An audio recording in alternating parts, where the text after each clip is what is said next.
14h54 et 30 secondes je crois, et j'ai maximum 4 minutes. Normalement je fais 3h30.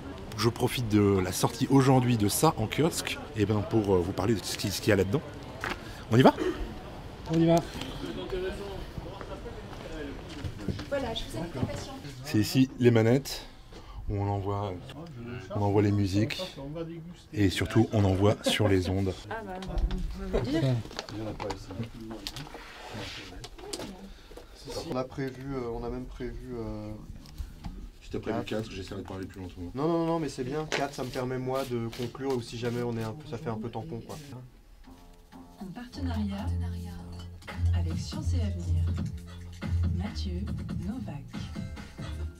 Bonjour Mathieu Novak. Vous allez donc nous parler de l'avenir de la physique. Eh oui Daniel, je vous ai laissé la semaine dernière en vous parlant tranquillement de l'avenir de la musique. Je vais essayer aujourd'hui de vous parler tout aussi tranquillement de l'avenir de la physique. Ouais, bonne chance. Merci. Rappelez-vous, il y a quelques jours de ça, on l'a même vu à la une des quotidiens, les physiciens affirmaient en grande pompe avoir enfin découvert la particule de Dieu.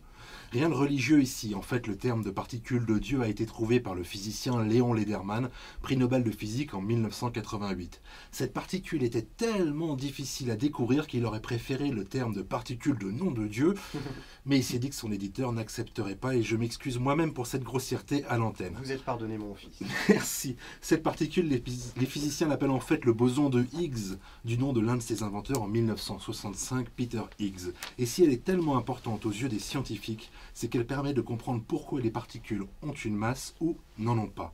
Ils l'ont donc enfin découverte et cela valide toute la physique bâtie depuis 100 ans, celle que l'on appelle communément le modèle standard de la physique des particules. Donc en fait c'est une histoire qui se termine, mais vous disiez que vous vouliez nous parler de l'avenir de la physique. Oui, car il ne faut pas penser qu'il ne reste plus rien à découvrir en physique aujourd'hui. C'est pourtant ce que disait déjà en 1900 Lord Kelvin, l'un des plus grands physiciens de son temps pourtant, à qui l'on doit le concept du zéro absolu, la température en dessous de laquelle il est impossible de descendre. Mais ce génie avait commis une bourde et il serait facile de la commettre à nouveau, mais non.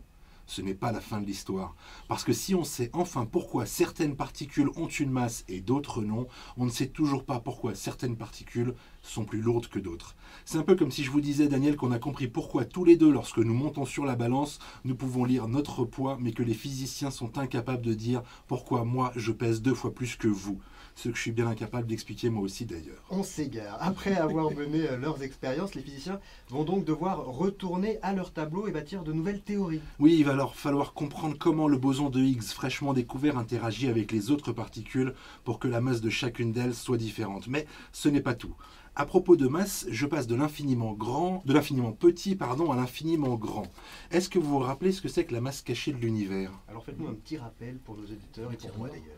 Les astronomes ont échafaudé de bien belles théories pour nous expliquer comment notre planète gravite autour du Soleil et plus généralement comment les galaxies se répartissent dans l'univers. Leur seul petit problème, c'est que pour valider ces théories, il leur reste juste à trouver 96% de la masse de l'univers.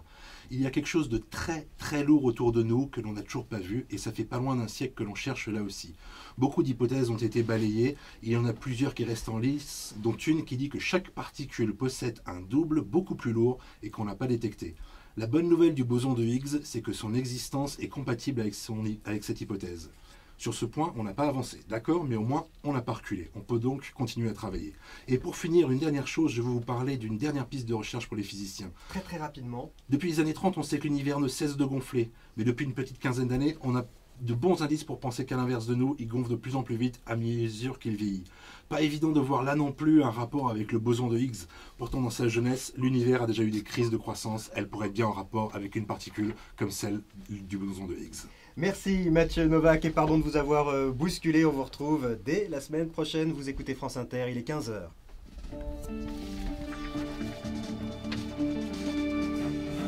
Mais c'était un challenge, hein, faire en 3 minutes 30 l'explication non seulement du boson de Higgs, mais en plus de l'avenir de la physique.